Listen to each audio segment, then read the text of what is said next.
কুত্তা হারামি, তোকে বলছি না তুই আমার ঘাড়ে কিস করবি না? তোমাকে দেখলেই আমার আদর পায় জান, তাহলে কি করব বলো?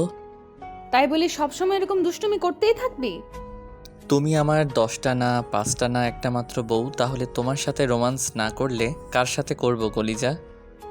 একদম ঢং দেখাবি না, এইসব ঢং কিন্তু আমার একদম পছন্দ না। আমি তোকে বলেছি না তুই কখনো নাটক দেখাবি না। তুমি সবসময় আমাকে এভাবে বলো কেন? আমার ভালোবাসাটাকে তোমার কাছে এতটাই সস্তা মনে হয়? এসব ইমোশনালি ব্ল্যাকমেল করা বন্ধ কর। আমি তোকে আগেই বলে দিয়েছি, কাজ করার সময় আমাকে মোটেও ডিস্টার্ব করবি না। কি করব বলো? তোমার কাছে আসলেই আমার সব সময় আদর আদর পায়। এর জন্য কি আমি দায়ী? আমি তোমাকে আদর না করে থাকতেই পারি না। তুমি সেটা বোঝো না। তোমার কাছে আসলে আমার কেমন আদর আদর পায়।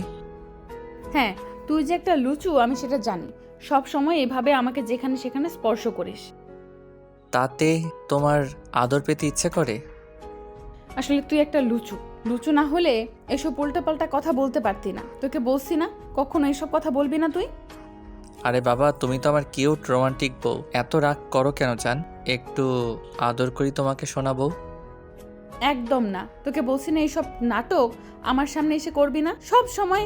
একদম কিন্তু ভালো লাগে না এগুলো। তুমি সবসময় আমার সাথে এরকম রাগারাগি করো কেন? আমি তোমাকে ভালোবেসে বিয়ে করে কি অনেক বড় ভুল করেছি বলো? নাকি এখন আমার ভালোবাসাটা তোমার কাছে পূর্ণ হয়ে গেছে? তোমাকে ভালোভাবে বললেও তুমি বুঝতে পারবে না। আমি তোমাকে কতবার করে বলেছি আমি যখন কাজ করি তখন তুমি আমাকে ডিস্টার্ব করবে না, কিন্তু তুমি আমার কথাটা একবারও শুনেছো? শোনোনি। বউয়ের সাথে রোমান্স করার জন্য যদি টাইম টেবিল মেনটেন করতে হয়, তাকে বলে কই ভালোবাসতে হয়, তাহলে সে বিয়েটা না করাই ভালো। আর বউকে না ভালোবাসাই ভালো। হ্যাঁ, তাহলে সেটাই করো। তোমাকে কে বলেছে আমার কাছে আসতে, সব সময় এরকম দুষ্টুমি করতে? তুমি একটুও বোঝার চেষ্টা করো না, কখন আমার ভালো লাগে কখন আমার খারাপ লাগে। আসলে বেশি ভালোবাসি তো, এই জন্য তোমার কাছে এখন আমার ভালোবাসাটা কি অসহ্য মনে হয়। কিন্তু যে সময় তোমাকে ভালোবেসে দূরে সরে যেতে চাইছিলাম, তুমি যখন আমাকে মেনে নিচ্ছিলে না, তখন তো ঠিকই তুমি কান্নাকাটি করে বলেছিলে আমাকে ভালো না বাসালে থাকতে পারবে না আমাকে ছাড়া। তাহলে এখন আবার সেই ভালোবাসাটা ইগনোর করতে শুরু করেছো। দেখো, ভালোবাসাটা না সবার কপালে জোটে না। আর যারা পায় তারা হারিয়ে ফেলার পর বুঝতে পারে ভালোবাসাটা তার লাইফের কতটা জুড়ে ছিল। তাই তুমি এমন কোনো কাজ করো না যার জন্য আমাকে হারিয়ে ফেলতে হয়। দেখো জিসান, এখন আমার কিন্তু এসব কথা বলতে ভালো লাগে না। সব সময় তুমি কিন্তু এসব উল্টাপাল্টা কথা বলতেই থাকো। আমি একটাবার বলেছি আমি তোমাকে ভালোবাসি না, তোমাকে ইগনোর করছি, তুমি আমার থেকে দূরে সরে যাও। তোমার কাজে এসব বোঝা যাচ্ছে, তুমি হয়তো বলনি, কিন্তু তুমি যেভাবে আমাকে ইগনোর করতে শুরু করেছো তাতে আমি বুঝতে পারছি তুমি কখন বলে বসবে তার ঠিক নেই। আমি আবার তোমাকে কখন ইগনোর করলাম? তুমি এসব কথা কি করে বলতে পারলে? ইগনোর না করলে যখনই আমি তোমার কাছে আসি তখনই তুমি নাক সিটকে আমার থেকে দূরে সরে যাও কেন? স্বামীর ভালোবাসাটা পাওয়ার জন্য যেখানে অন্য সব মেয়েরা ব্যাকুল থাকে, সবসময় পাগল হয়ে থাকে, আর সেখানে আমি তোমার কাছে আসলেই, তোমাকে স্পর্শ করলেই তোমার নাকি খারাপ লাগে। তুমি আমার থেকে দূরে সরে যাও। তোমার ভালোবাসা এত সহজে শেষ হয়ে গেল? দেখো, এখন কথার উল্টা মানে বের করো না। আমি কিন্তু ভুলেও একবারও বলিনি যে আমি তোমাকে ভালোবাসি না আর তোমার স্পর্শগুলো আমার ভালো লাগে না। যদি তাই হতো তাহলে রাতে এত বেশি আদর করতে দিতাম না আর এত গভীরভাবে তোমার সাথে রেসপন্সও করতাম না। সব সময় এগুলো কিন্তু ভালো লাগে না জিসান। তাহলে কি ভালো লাগে বলো? আমি তোমার থেকে দূরে সরে গেলে তোমার ভালো লাগবে? জিসান, এবার কিন্তু বাড়াবাড়ি হয়ে যাচ্ছে। আমি তোমাকে বলছি না এসব কথা আর বলবে না, এখান থেকে যাও। তারপরে উল্টাপাল্টা কিছু একটা বলে দিলে কিন্তু তোমার খারাপই লাগবে। যেভাবে ইগনোর করছো তাতে মনে হয় খারাপ লাগছে না? আমি তোমাকেই স্পর্শ করলেই তো তোমার সমস্যা, তাই না? আচ্ছা ঠিক আছে, আর কখনো তোমাকে স্পর্শ করব না। তারপর রাতে কান্নাকাটি করবে না আর বলবে না যে আমি তোমাকে দূরে সরিয়ে দিয়েছি। আমি তোমাকে ভালোবাসি না, আমার ভালোবাসাটা শেষ হয়ে গেছে। আমার বইয়ে গেছে তোমাকে এসব কথা বলতে। তুমি কি করে ভাবলে আমি এত ঢং দেখাতে যাব? সত্যি তো? আর কখনো বলবে না তো আমি তোমাকে কম ভালোবাসি? ভুলেও না। তুমি এখন এখান থেকে যাও, না হলে আমার কাজে ডিস্টার্ব হচ্ছে। স্বামী স্ত্রীর কাছে আসলে যদি কাজে বাধা হয়ে দাঁড়াই, তাহলে আমি আর কখনো তোমার কাছে আসবো না। তুমি এখন থেকে একা একাই থাকো, আর রাতে বুকে নিয়েও ঘুমাবো না। দেখি তুমি কি করে থাকতে পারো আমাকে ছেড়ে। যাও তুমি এখান থেকে, খালি উল্টোপাল্টা কথা। দেখবো রাতে কি করে তুমি আমার থেকে দূরে থাকতে পারো। জিসান একটা মুচকি হাসি দিয়ে সেখান থেকে চলে গেল। আর লিজা কাজ করতে লাগলো। আর মুখটা কেমন যেন কালো হয়ে আছে। জিসান সেটা দূর থেকে খেয়াল করে এসে আবারও লিজাকে পেছন থেকে হঠাৎ করে জড়িয়ে ধরে পেটের উপরে হাতগুলো রেখে তারপর চুলের নাক ডুবিয়ে দিল। জিসানের কর্মকাণ্ডে লিজা শান্ত হয়ে গেল। তারপর যখনই কিছু বলতে যাবে তার আগেই জিসান কয়েকটা কিস করে দেয়। সাথে সাথে লিজা একটু কেঁপে ওঠে আর চোখ জোড়া বন্ধ করে নেয়। জিসান চুমু দিয়ে যাচ্ছে, যার জন্য উল্টাপাল্টা কিছু হয়ে যাবে ভেবে লিজা জিসানকে ছাড়িয়ে নেয়। তারপর যখন জিসান আবার ওকে কাছে টেনে নিতে যাবে, লিজা ওকে সরিয়ে দেওয়ার জন্য হাতটা ঝটকা দিতেই সেটা থাপ্পড়ের মতো করে গিয়ে জিসানের মুখে লেগে গেল, যার জন্য জিসান হতভম্ব হয়ে গেল আর ওকে ছেড়ে দিল। হঠাৎ এরকম কিছু একটা হওয়াতেই লিজা হতভম্ব হয়ে জিসানের মুখের দিকে তাকিয়ে রইল। তখন জিসান একটা মুচকি হাসি দিয়ে বলল, এসবের কিন্তু কোনো দরকার ছিল না। জিসান আমি জানি তুমি এটা ইচ্ছে করে করনি, কিন্তু হয়ে গেছে তাই না? বেশি অস্বস্তি ফিল করছিলে, এজন্য সরিয়ে দিতে চাইছিলে। আচ্ছা ঠিক আছে, আমি এখন থেকে তোমার থেকে দূরে সরে যাব। জিসান আমার কথাটা শোনো। আর কি শুনবো? এরপর আর কিছু শোনার থাকতে পারে? তুমি এখন যে কাজটা করলে এতে আমি বুঝে গেছি তুমি আমাকে কতটুকু ভালোবাসো। এখন আর আমাকে তোমার সহ্য হয় না, সেটা বোঝা হয়ে গেছে। আসলে আজকে তোমার এরকম একটা কাজে বুঝতে পেরেছি ভালোবাসাটাও একটা সময় পুরনো হয়ে যায়, আর সেটা তুমি আমাকে বুঝিয়ে দিয়েছো। বাবু তুমি ভুল বুঝছো।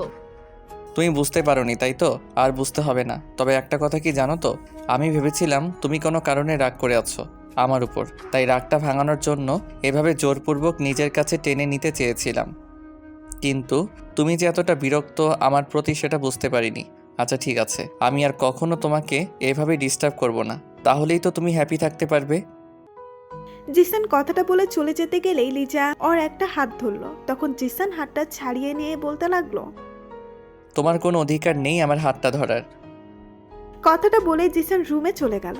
তারপর ওয়াশরুমে গিয়ে বেশ কিছুক্ষণ চোখে মুখে পানি দিল। আয়নায় বারবার নিজের মুখটা দেখতে লাগলো। 5 আঙুলের দাগটা বসে গেছে গালে, ফর্সা চেহারাটা কেমন কালো হয়ে গেছে। অন্যদিকে লিজা রান্নাঘরে দাঁড়িয়ে কিছুক্ষণ চুপচাপ একটু আগের কথাগুলো ভাবতে লাগলো। এরই মাঝে আম্মু এসে ওকে জিজ্ঞাসা করলো, মামনি কি হয়েছে? তুমি এভাবে মন খারাপ করে আছো কেন? কোনো সমস্যা হয়েছে?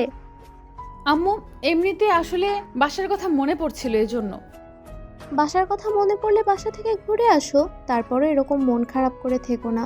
তোমরা জানো আমি তোমাকে কতটা বেশি নিজের মেয়ের মতো দেখি, তাই ছেলে মেয়ের মন খারাপ থাকলে সেটা কি খারাপ লাগে না বলো? ঠিক আছে আম্মু, কিন্তু তোমার ছেলের অফিসটা ছুটি হোক, তারপর না হয় গিয়ে কিছুদিন পরে আসবো। সেটা তোমার ইচ্ছা। আচ্ছা শোনো মামনি, আমি অনেক দিন যাবৎ একটা কথা তোমাকে বলতে চাইছি, কিন্তু বলা হয়ে উঠছে না। জি আম্মু, বলো কি কথা। বলছিলাম কি, তোমাদের বিয়ের তো অনেক দিন হলো, এখনো কি তোমাদের আরো সময় লাগবে নাকি? খুব শীঘ্রই আমরা সুখবরটা পাবো। আম্মু তুমি কিসের কথা বলছো? আমি কিন্তু কিছুই বুঝতে পারছি না। কিসের কথা তুমি কেন বুঝতে পারছো না? আমি তোমাদের বেবির কথা বলছি। বিয়ের তো 6টা মাস হয়ে গেল, এখন অবধি আমরা সুখবরটা শুনতে পেলাম না। নাকি আরো সময় লাগবে সুখবরটা শোনার জন্য? আম্মুর কথাতে খানিকটা লজ্জা পেয়ে গেল। তখন আম্মুর মুখটা তুলে তারপর মুখের পাশে হাত রেখে বলতে লাগলো, মামনি, এত লজ্জা পাওয়ার কিছু নেই, এটা তো স্বাভাবিক তাই না? আর তোমার কি আম্মু ডাক শুনতে ইচ্ছে করে না, নাকি জিসান তোমাকে বারণ করেছে তাড়াতাড়ি বেবি নিতে? আসলে ভেবেছিলাম আমার অনার্সটা কমপ্লিট হলে বেবিটা নিব, আর 6টা মাস তো সময় আছে, তারপর ভেবেছিলাম একটা বেবি নিব। কিন্তু তুমি যখন বলছো। না না মামনি, কোনো চাপ নেই। আমি তো তোমাদের শুধু বিষয়টা বলে রাখলাম। আর আমাদের বয়স হয়েছে, কখন কি হয় সেটা তো বলা যায় না, তাই না? ওই জন্য বলছিলাম আর কি। আর আমাদেরও তো দাদু দিদা ডাক শুনতে ইচ্ছে করে, তাই না? এজন্যই তো ছেলেকে এত তাড়াহুড়ো করে বিয়ে করালাম। ঠিক আছে আম্মু, আমি তোমার ছেলের সাথে কথা বলবো। লিজা লজ্জায় পুরো লাল হয়ে যাচ্ছিল। তারপরেও আম্মুর সাথে বেশ স্বাভাবিকভাবেই কথা বলল। আসলে জিসান আর লিজা দুজনকে ভালোবেসে বিয়ে করেছিল, আর এখন ওদের মাঝে কেমন বোঝাপড়া সেটা তো আপনারা জানতেই পারলেন। জিসান বিয়ের পর 3টা মাস পর থেকেই বুঝতে পারছে লিজা কেমন যেন ওর প্রতি একটু আনিহা দেখায়। জিসান ভাবে হয়তো লিজা আগে থেকেই এরকম। আসলে ও একটু রাগী, তাই তো একটা বছর জিসানকে ওর পেছনে ঘুরিয়েছে। তারপর জিসান যখন ওর থেকে দূরে সরে যাচ্ছিল, তখন লিজা নিজেই কান্নাকাটি করে ওকে নিজের ভালোবাসার কথা বলে দেয়। জিসান ওকে ইগনোর করার জন্য 15টা দিন ওর সামনে যেত না। তখন লিজা প্রচণ্ড পরিমাণে কান্নাকাটি করে, আর জিসানের আব্বু আম্মুর কাছে এসে বিষয়টা বললে তখন আব্বু আম্মু জোরপূর্বক দুজনের বিয়েটা দিয়ে দেয়।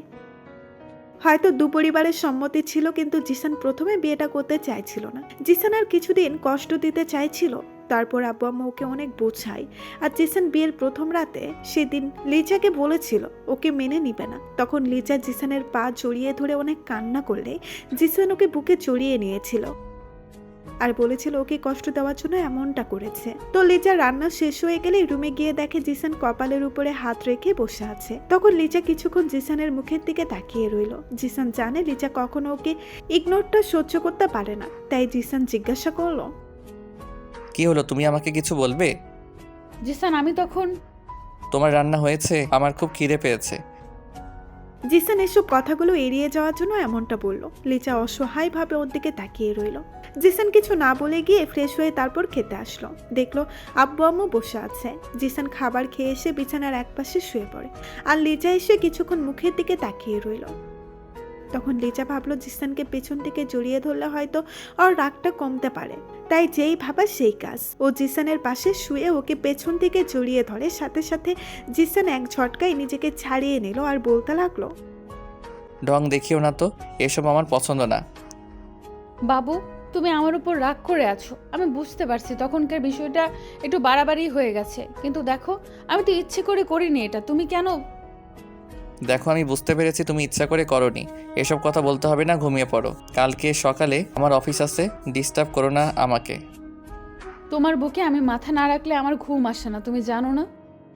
আমি মাপ চাই, আর তোমাকে বুকে নিয়ে ঘুমানোর ইচ্ছা আমার নাই। এখন থেকে অভ্যাস করে নাও, যেহেতু তুমি চাও না আমি তোমার কাছে আসি, তোমাকে স্পর্শ করি, তাই একা ঘুমানোর অভ্যাসটা করে নাও।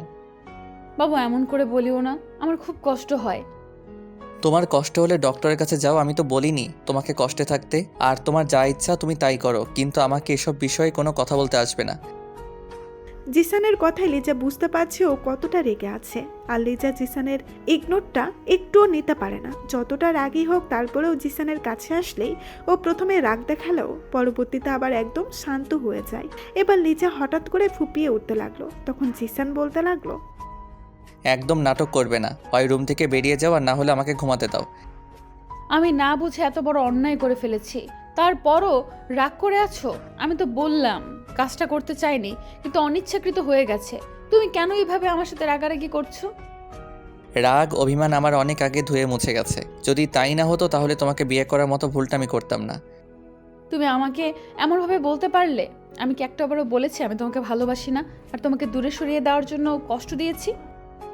সব কথা মুখে বলে দিতে হয় না, তোমার কাজে আজকে বুঝে গেছি। শোনো, কান্নাকাটি করো না, হয় চুপচাপ ঘুমাও, আর না হলে আমাকে বলো, আমি রুম থেকে বেরিয়ে যাচ্ছি।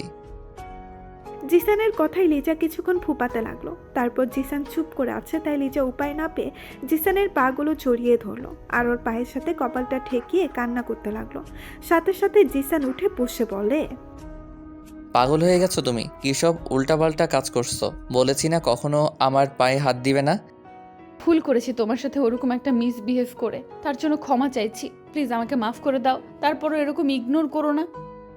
আমি তোমাকে ইগনোর করছি না, তুমি খুব ভালো করেই জানো আমি তোমাকে ইগনোর করি না। তাহলে তুমি আমাকে বুকে টেনে নিচ্ছ না কেন? আদর করছো না কেন? তুমি জানো না তোমার স্পর্শ না পেলে, তোমার বুকে না ঘুমালে আমার ঘুম আসে না? তুমি কেন রাগ করে আছো?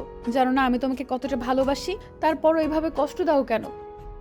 তুমি তো জানতে আমি একটু রাগী, তারপরও এভাবে কেন তখন বলতে গেলে? এমনিতেই আমার মনটা বেশি ভালো ছিল না, আব্বু আম্মুর কথা মনে পড়ছিল, আর তুমি ওরকম করলে ওই জন্যই তো খারাপ লেগেছিল, তাই দূরে সরিয়ে দিতে চাইছিলে, তাই তো?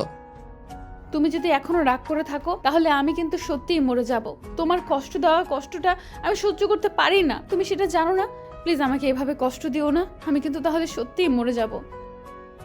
লিজা কথাগুলো বলেই আবার জিসানের পা ধরতে গেলে ও লিজাকে বুকের সাথে জড়িয়ে নিল আর একটু হেসে দিয়ে বলতে লাগলো, এই পাগলি কী সব উল্টাপাল্টা কথা বলো? হ্যাঁ, বলছি না এসব কথা কখনো বলবে না। ইমোশনালি ব্ল্যাকমেলটা করতে বেশ ভালোই শিখেছো, তাই না? তুমি জানো না তোমার ইগনোরটা আমি নিতে পারি না, তারপরও কেন এরকম করে কষ্ট দাও? তুমি তো জানো আমি একটু রাগী, কোনো কারণ ছাড়াই রাগ করি না। তাহলে তুমি তখন কেন বারবার ওরকম করলে যার জন্য ওরকম একটা কাণ্ড ঘটলো, আর তুমি এইভাবে আমাকে ভুল বুঝলে? ওকে বাবা, এখন থেকে তুমি যখন রাগ করে থাকবে তখন আর তোমার কাছে যাব না। তোমাকে জিজ্ঞেস করলেও তুমি বলো না, এখন থেকে জিজ্ঞেস করব, না বলে দূরে সরে থাকবো। যখন তোমার মনটা ভালো হবে তুমি তখন আমাকে বলো, আমি তোমাকে আদর করে দিব, কেমন? তাহলে এখন আদর করবে না? এখন আদর করতে হবে। হ্যাঁ অবশ্যই, তুমি জানো না তোমার আদর না পেলে আমি ঘুমাতে পারি না। এখন অনেক আদর দিবে আমাকে। ওকে বাবা, দিচ্ছি। জিসান কথাটা বলেই এই যে ভাইয়া এবং আপুরা আর দেখতে হবে না, এখন আসতে পারেন। এখন তৃতীয় বিশ্বযুদ্ধ শুরু হবে, ভেতরে থাকলে আপনাদের সমস্যা হতে পারে।